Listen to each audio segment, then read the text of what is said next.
Hello, everybody. Scott Golden with the Pro Wrestling Logic YouTube channel here, and we're going to continue the TNT review series. October 2nd, 1984 is up today. If you're new, like, subscribe, comment below if you'd like a series covered. Also, I mentioned in an earlier audio that the TNT series was incomplete on the WWE Network. Actually, the reality of that is there are a couple missing episodes. However, my device was not loading all of the available episodes for some reason that isn't yet clear to me. Anyway, this implies that there is more than I thought, which is good because I'm enjoying doing these. Hopefully, you're enjoying hearing them and all that good stuff. In any event, it is new and interesting stuff. For those that are interested, we do massive um, uploads a couple times a week right now because that's what fits my schedule. My hope is to get to about 5 to 6 uploads each day on both of my channels eventually when my schedule evens out a bit, but we're all finding something new with this.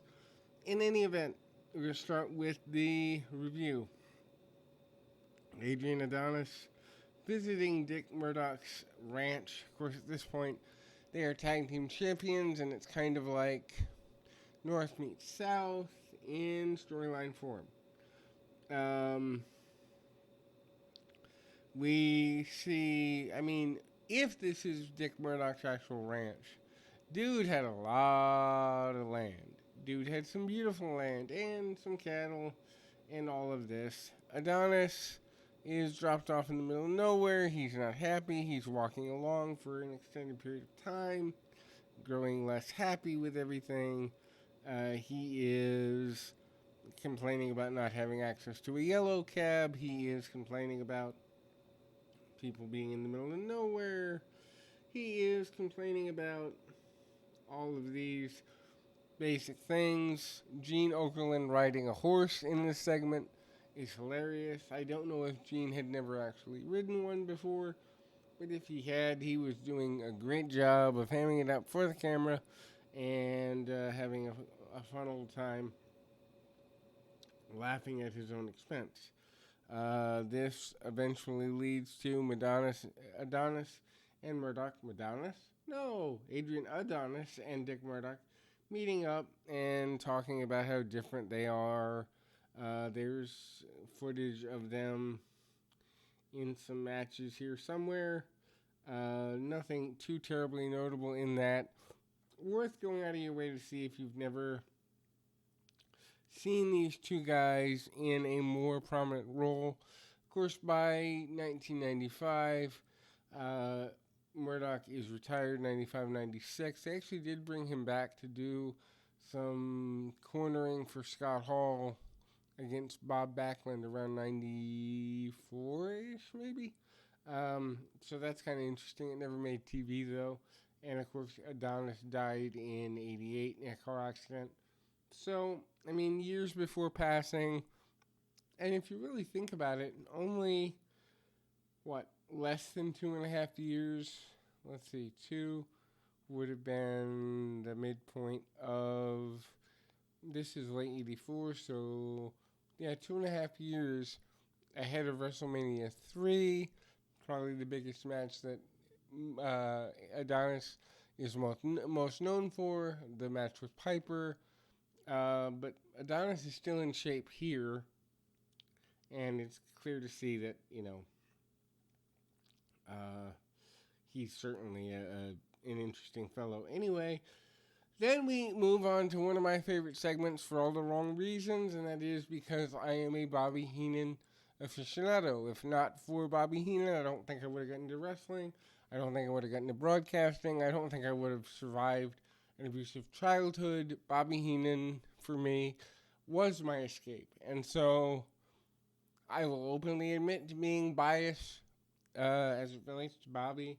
And you're going to hear me say in any review that Bobby does things so well. If that's not your thing, if you're not a Bobby fan, kindly skip the parts of my audio where I'm Bobby biased, because I know I have that bias and I'm not going to turn it down. Anyway, he is talking about coming to the WWF. I didn't realize it was this early in the run that he actually shows up. This is October of '84. I thought he came in like December, so he's here earlier than I thought. Luckily, he does end up managing John Studd, which I think I mentioned in an earlier audio was necessary for someone to do. He is talking about the Weasel thing, which had started in the AWA, and then he's talking about everybody being jealous of him, from Vince to the ham and eggers at home to the camera guy to every wrestler. He mentions having issues with Andre, which plays into things later, and he challenges Hogan, which plays into things later, but basically Bobby Heenan with a really strong introduction here.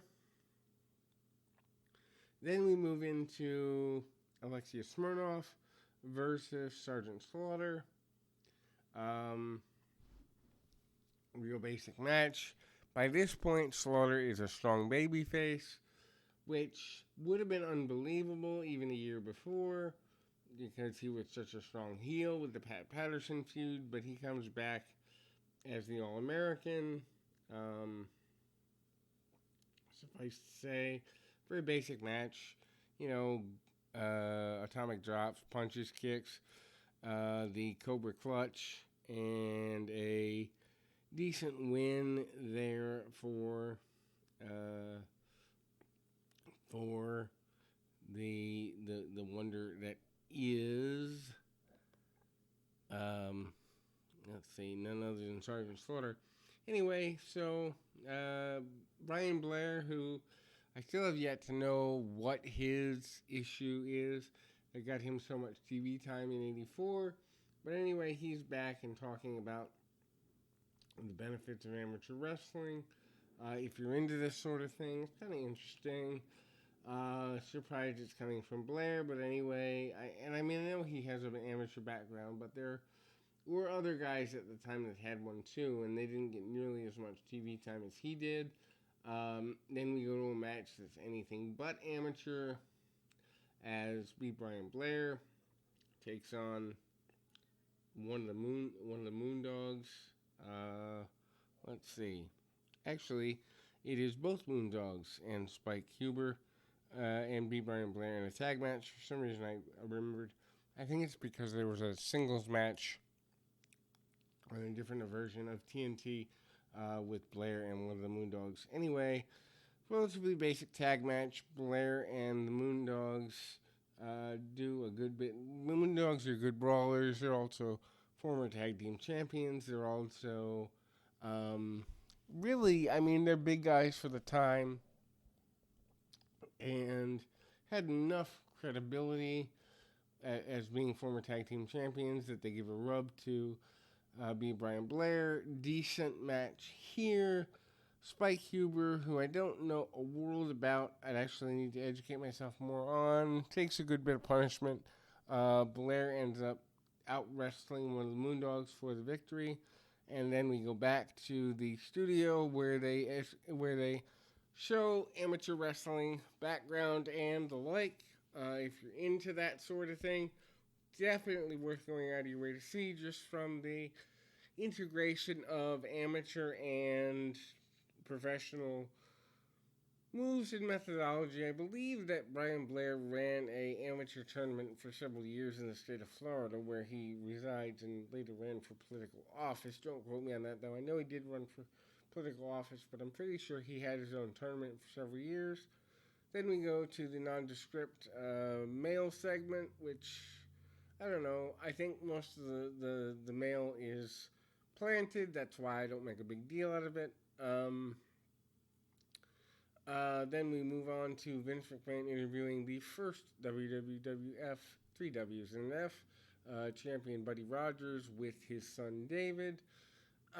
David supposedly is 19. I don't remember much more coming out of his involvement here. Of course, I wasn't a fan in '84, so maybe I missed it, but really, he doesn't do much.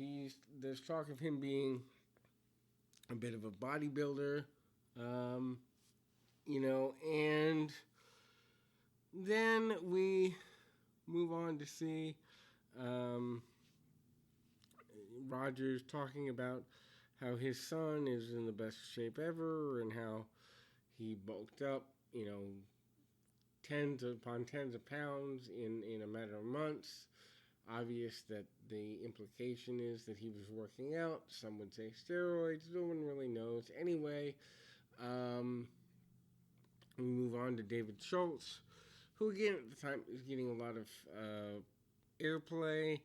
He ends up obviously getting bamboozled because of the John Stossel thing, but at this point he's still a major factor. He goes against Brooklyn Brawler Steve Lombardi. Obviously, a one-sided squash here, including the spinning elbow from the top, which I didn't know was the finish for Schultz, but looks devastating for a guy like Schultz to be doing it. Anyway, one-sided match there. Bobby Heenan comes back and does a hilarious segment of advice to Lovelorn. He's basically, there's one point where they talk about a woman of 69 wanting to get more love, and he obviously makes fun of women and how they bring issues upon themselves. McMahon interviews the Iron Sheik. Sheik talks about being one of the best in the world.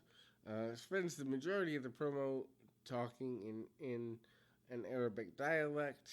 I don't know which of the Arabic dialects. There are many. But McMahon reminds him several times that he should speak English, since that's what the audience has come to know and recognize, which is kind of funny looking back at it. And then we see a Billy Travis versus Iron Sheik match. Think about it. Sheik is mere months away from being the world champion, and yet is rendered or relegated to a squash match on a throwaway program just like 7-8 months later. Interesting there, kind of surprising. He makes several challenges throughout his interview segments to Sergeant Slaughter. This is months before the boot camp match between Slaughter and Sheik at, I believe, MSG. That's what they're hyping here anyway. Or trying to put the groundwork to hype. There's no mention of the boot camp match, but there is lots of mentions of Slaughter. Worth going out of your way to see if you like the Sheik. I know he's a polarizing figure. The real way to go to see it, though, obviously after the squash match, which, to be fair, Billy Travis is one heck of a squash guy. He's phenomenal in his selling and all of that. And guys who are trying to make their way in the business could learn a lot from him. Anyhow, Iron Sheik demonstrates his Persian clubs. He says they're 75 pounds apiece. If they are legit, I have no reason to believe they're not. This is worth seeing. If you've never seen the Persian clubs before, think like 75 to 100 pound Flintstones mallets in each hand. Sheik swinging them around in a circular kind of motion. How the man didn't tear at his shoulders, I'll never know, and I don't understand. Then we see the Iron Sheik talk about and show his camel. And McMahon and Alfred Hayes look rather perplexed to see such a large camel. McMahon at one point says, "Is there something wrong with the camel? Its lips look deformed," which, having not seen that in over a dozen years, caused me to bust out laughing. Worth going out of your way to see if you want zaniness and silliness here. The Sheik says a multi-syllable name for the camel in Arabic, and then Vince asks for a translation, and we learn that in English the camel's name would be Clyde, like Bonnie and Clyde. Don't know how that translates to multiple syllables, but nonetheless, then we go to highlights of Brutus Beefcake, who is just debuting at this time, so he comes in what would be taped in probably September of '84. I didn't realize he came in that early. Thought he was in '85 too, but '84. No full matches of Beefcake, just clips of him winning. Uh, there's a point, I believe, in a future TNT, and not this one, where he does a striptease act. Yes, Brutus Beefcake the stripper is coming if that's something you want to see, and I don't know why it would be, but if it is, you can check that out. In any event, this has been Scott Golden with the Pro Wrestling Logic YouTube channel. Like, subscribe, comment below, and thank you for listening.